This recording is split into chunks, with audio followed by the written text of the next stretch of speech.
Our brand is about experiencing. It's about getting outside, working with the products. A combination of those things is really kind of how we're headed in the future for marketing. Are you guys leveraging AI in any particular or distinct way that you could tell us about? The area that I'm most excited about is in the media space with data and analytics. Will help make us smarter about our media decisions, where we're getting the most traffic, what ads are performing the best. It's not their product per se, but it's the moment that is created with the people that you're sharing the experience with that make it so valuable. People are so disconnected nowadays. So we did this big national study and we found there's like a loneliness epidemic. We thought, we have the perfect solution because you don't have to go on a fancy vacation. You don't have to spend a lot of money. You can really just go in your backyard, invite your neighbors over. It's an easy way to communicate and just kind of chill and get to know people. So that's what our big insight is with our product.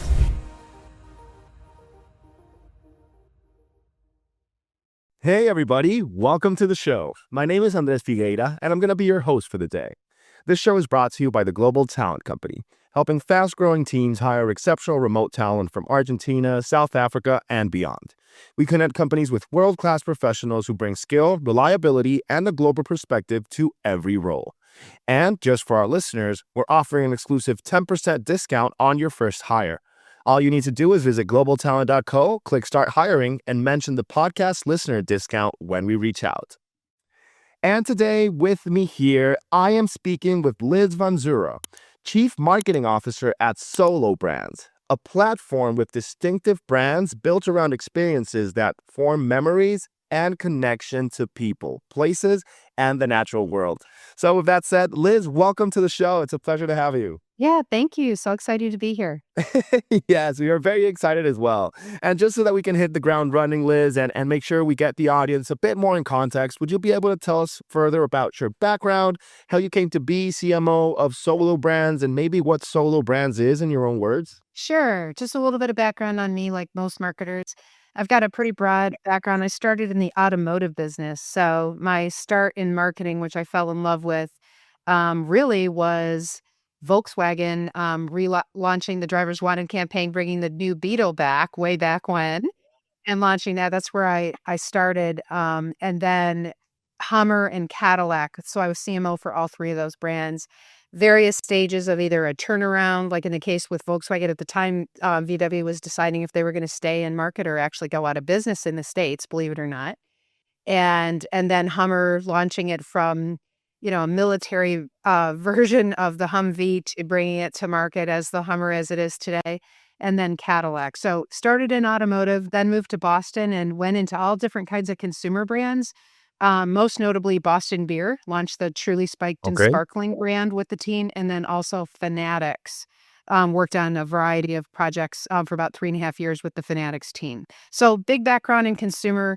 I think my joy, if you will, like what makes me super happy and motivates me is bringing consumer insights to life in different kinds of crazy marketing forms that end up moving the needle.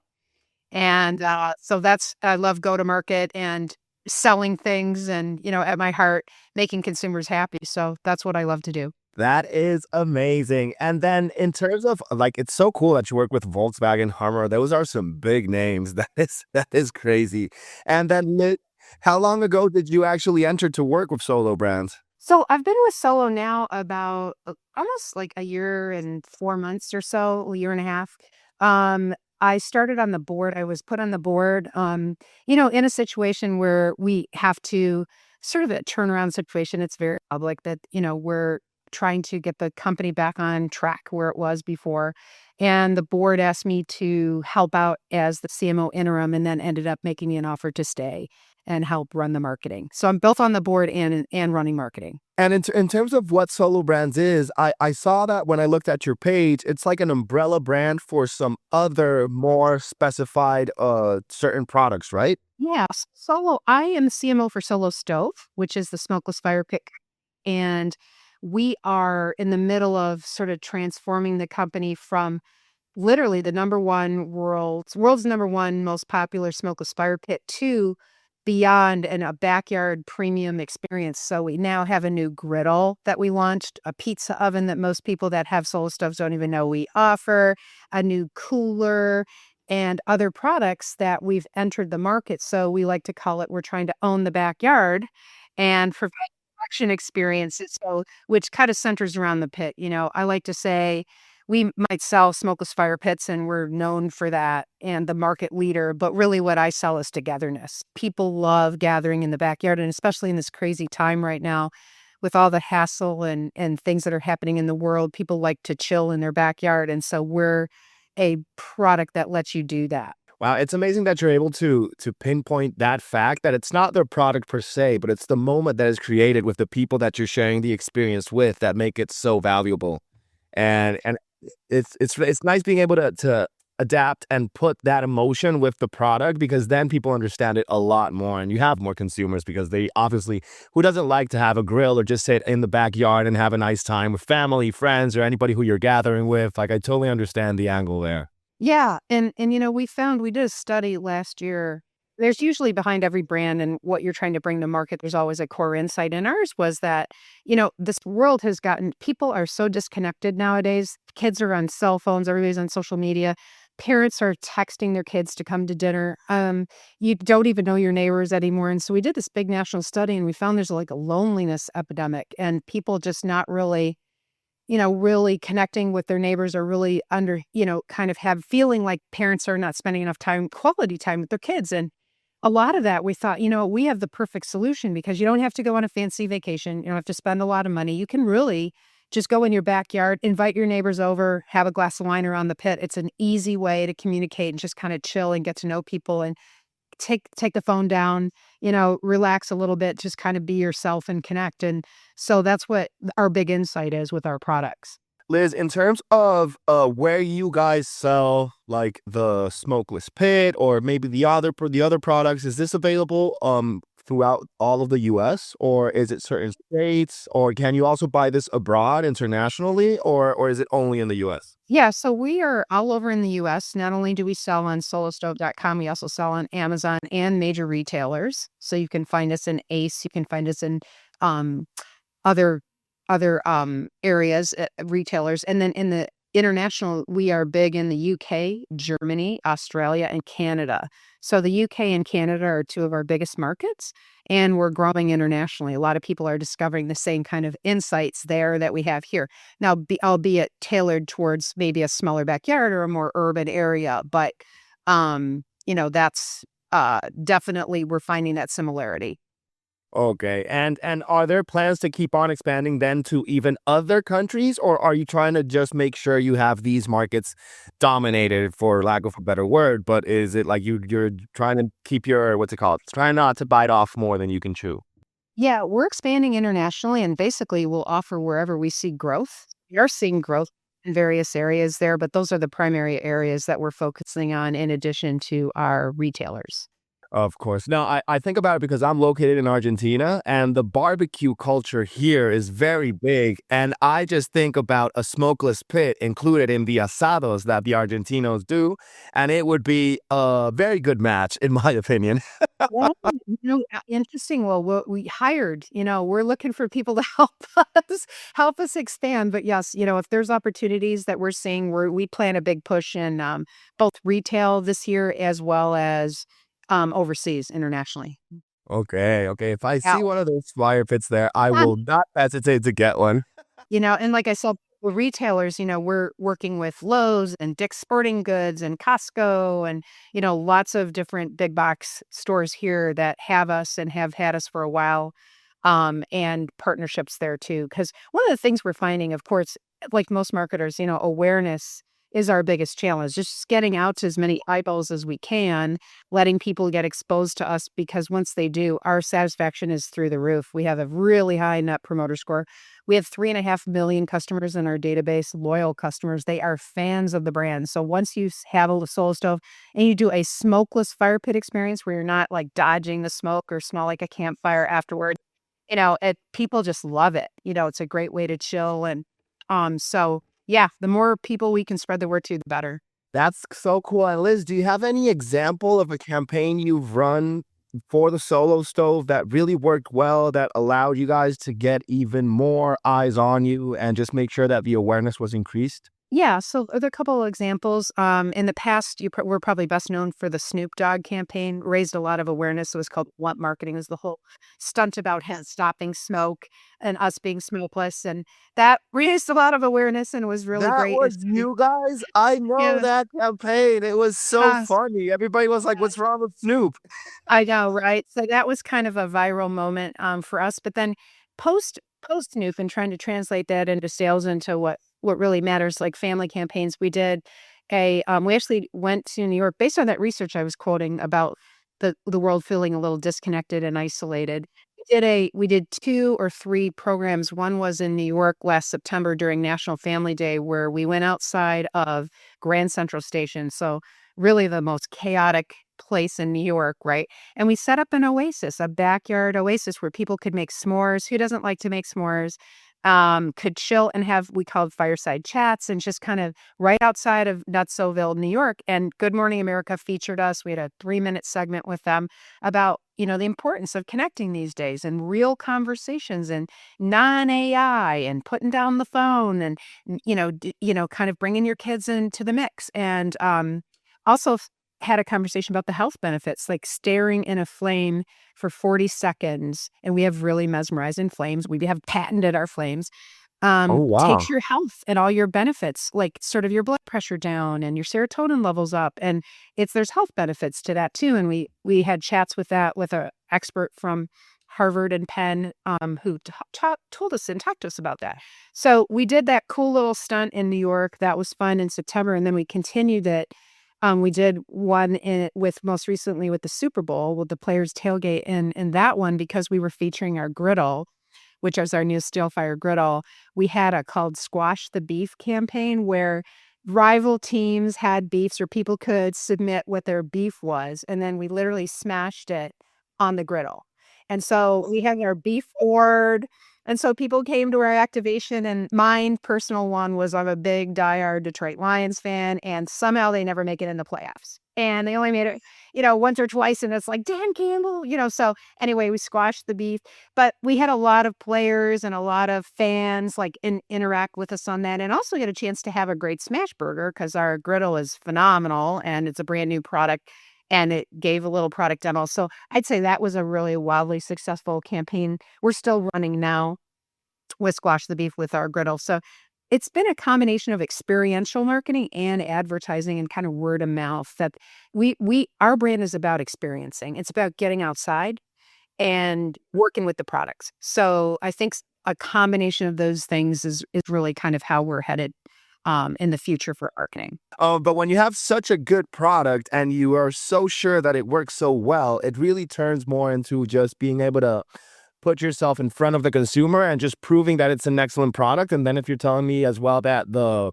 satisfaction rates are through the roof, that everybody is happy with what they're obtaining, then you can really market it from a position of honesty and just saying like this is the best smokeless pit you can find, and it really is a true fact that you're stating. And I believe that is something that consumers, when it's fake, they can see through it, but when it's actually real, they empathize and they align with the brand. So it's so cool that you're being able to do these like experiences for people to actually get to know the smokeless pit a bit more. Yeah, I think most brands these days are learned the hard way.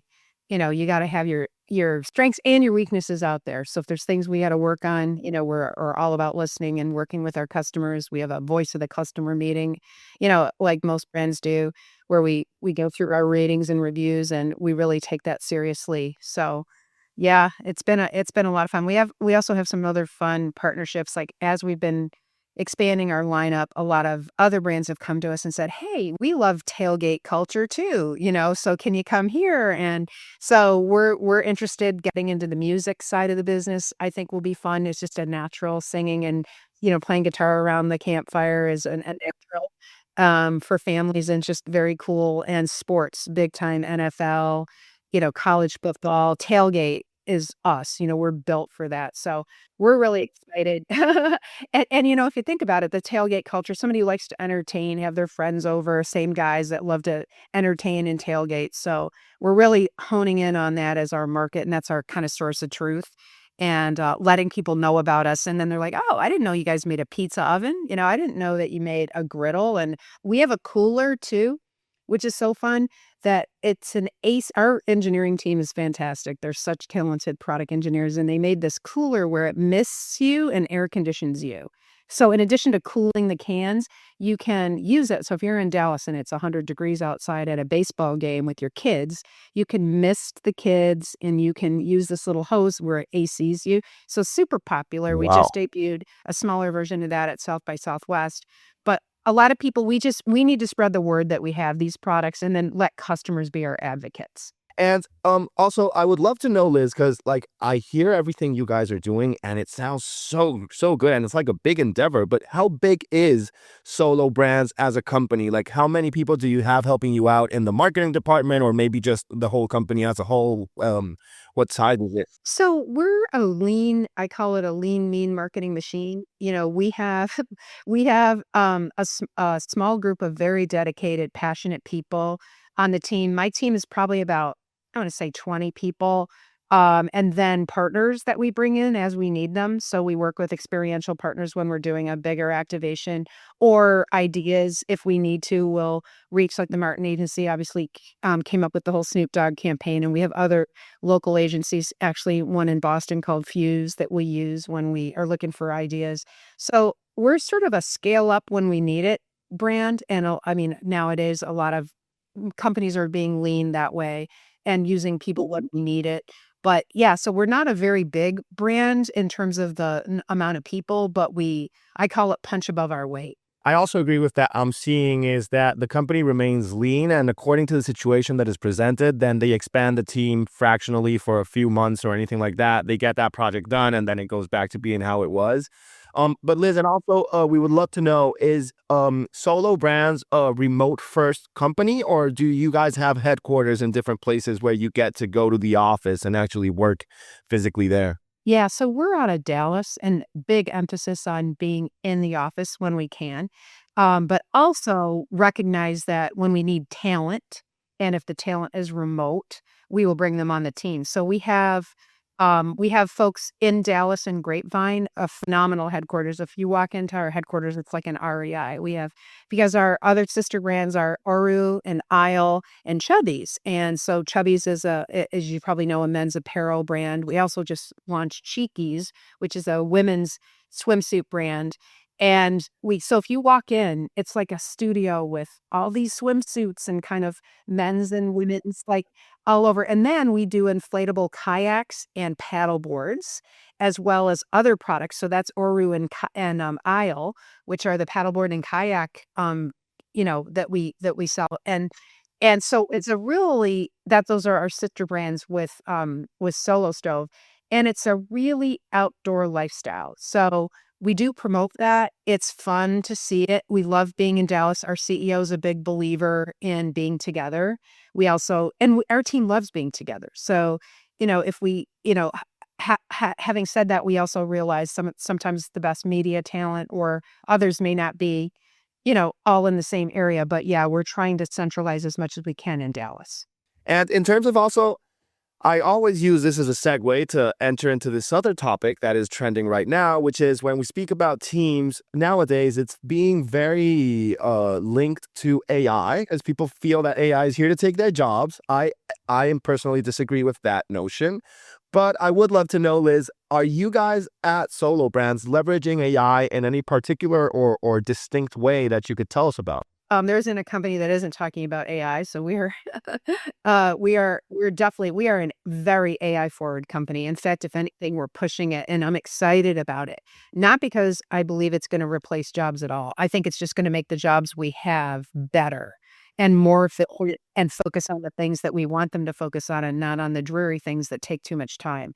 So we're of the philosophy that hey, if this can make us smarter, better, faster, let's use it. I'm incredibly encouraged by we have like a very curious learning, kind of culture. And so people are embracing it.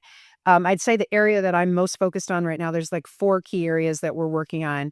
and experimenting and seeing what works and what doesn't work. But the area that I'm most excited about is in the media space with data and analytics, where we're Okay. building a mixed model with AI that will help make us smarter about our media decisions, where we're getting the most traffic, what ads are performing the best, and then connecting it to, okay, if that's the case, can we do an AI-oriented landing page where people can then go and get very specific information that matches them and personalize the message? So that's an area that I'm particularly passionate about and working on with some really good companies. We have a good partnership that we're working on that we're so excited about.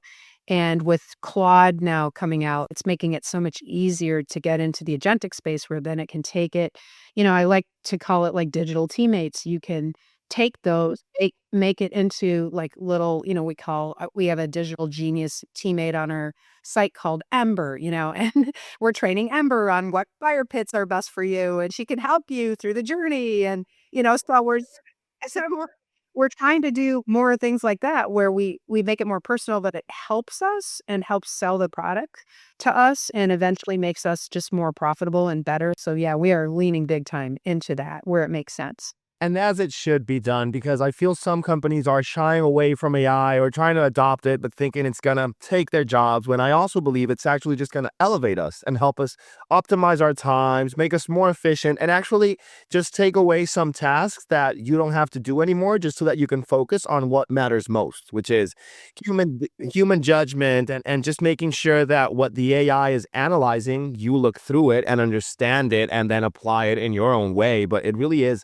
taking out a lot of the legwork that used to be that had to be done before. Yeah, and I think the way we're looking at it too, and I was just at South by Southwest talking on some panels about this AI topic, and basically some of the things that stuck with me were that, nowadays look at it like you and your AI. It's like a separate brain coming into the meeting with you, to help you make decisions. And I think that's a good way to look at it. And then the future of work, this one struck out with me as a really executive at Unilever that used this example that we're going to be hiring people and their AI, like what they know. Like, and this is how she thought the future was going to be. I thought it was a really provocative statement because I Wow. do believe that. I think the way your knowledge of AI, so I don't think people are going to be necessarily replaced entirely by AI, but I do think people who know AI are going to be the ones that are most desirable and know how to leverage it into what helps move the needle. So that's why my focal point is on the media side of the business, because I do believe if we can get smarter in that area,